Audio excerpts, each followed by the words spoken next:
We're joined now by Cory Hogue, our small college insider over at Dave Campbell's Sex Football. Cory, how you doing?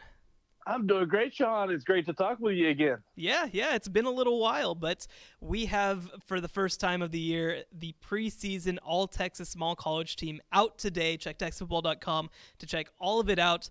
And Cory, I mean, look, I think that every year we are always blown away by the level of small college talent in the state, but I'll tell you what, you submitted this to me, and I was blown away pretty quick by just how chalky it felt. It was just so obvious with so many of these, I guess, some of the guys who deserve to be honored. This was actually one of the hardest ones, Sean. I'll Mm, tell you, because there are so many great players, there are a ton. There's a ton of talent left off.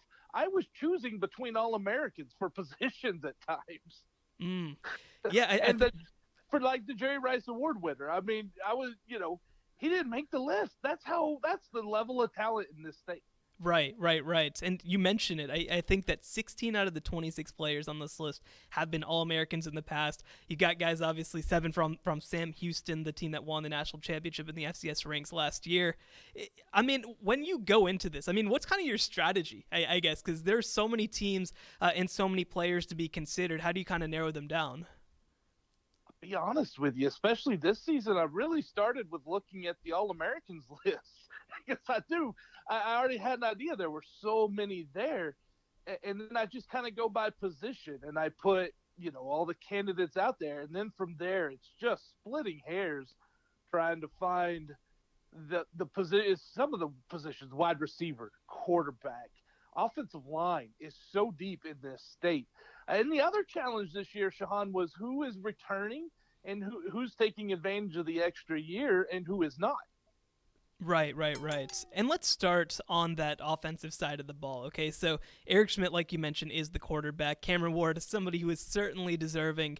And you look at that offense, I mean, several players from Sam Houston's national title team on it. Eric Schmidt, Jaquez Azard, of course, Colby Thomas on the offensive line. Look, after last season and after they won the national championship, several players decided to take advantage, like you mentioned, of that extra year and come back for the fall.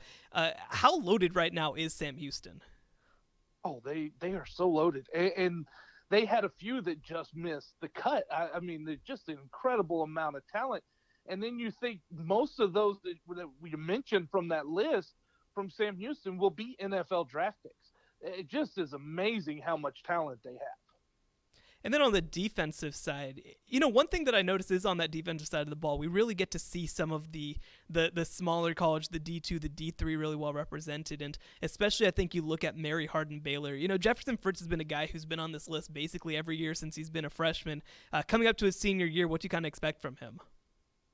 Oh, I'm expecting big things. They've moved him around in 2019. He normally plays a safety.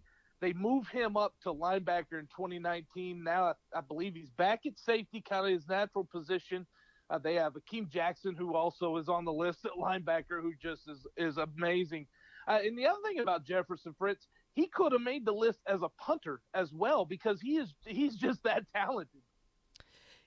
At linebacker, I think that we had a lot of conversations about who to go with. And one guy who ended up making the list kind of at the last second was Michael Jewett from Trinity.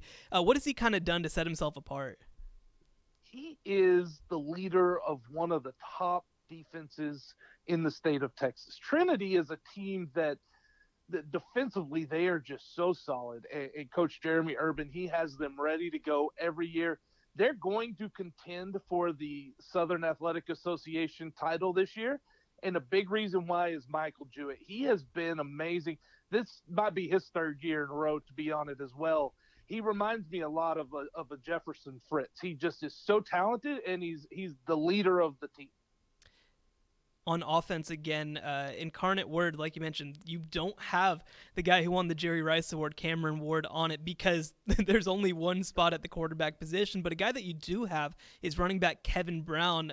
What did he kind of show last year? And with a full season and with an 11-game slate, what do you kind of expect for him? And on top of that, how much will it benefit Cameron Ward to have Kevin Brown back as well? Oh, you talk about Cameron Ward. He gets beat out by a guy who was put on as the second best quarterback in the whole state of Texas on the list that you put out earlier this year. that's fine company to be there with, and he's definitely deserving. It just, he will have more time, Cameron will, but Kevin Brown is just incredible. He brought a dynamic to that Incarnate Word offense that they really needed. And Coach Eric Morris, when I've spoke with him, he is so big on what Kevin can do and the running and his ability to his vision, his ability to see the hole to make the cut, and he's got a decent offensive line, and it just takes so much pressure off of Cameron Ward. It gives him time to find the receivers when the linebackers and the defensive backs have to respect that running game.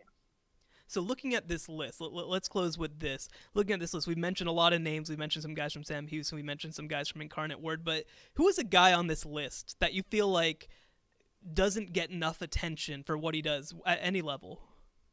Jakari McCoy.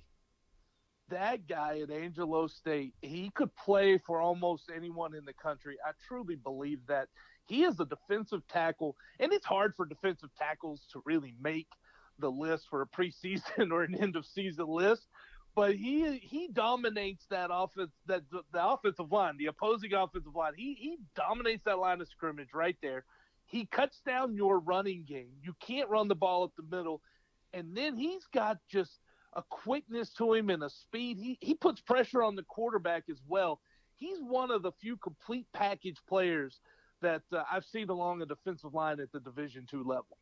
Well, it's a tremendous list. Like we mentioned, 16 out of 26 of these players have been All-Americans at the small college level. Even more, I think, by the end of the year could be in that boat. Cory, you can check this out at TexasFootball.com. Thank you so much for joining us. Hey, thanks, Shahan. Anytime. It's going to be great catching up and getting back to a normal football season again. Yeah, believe it or not, we're finally here. Thanks again. Thank you.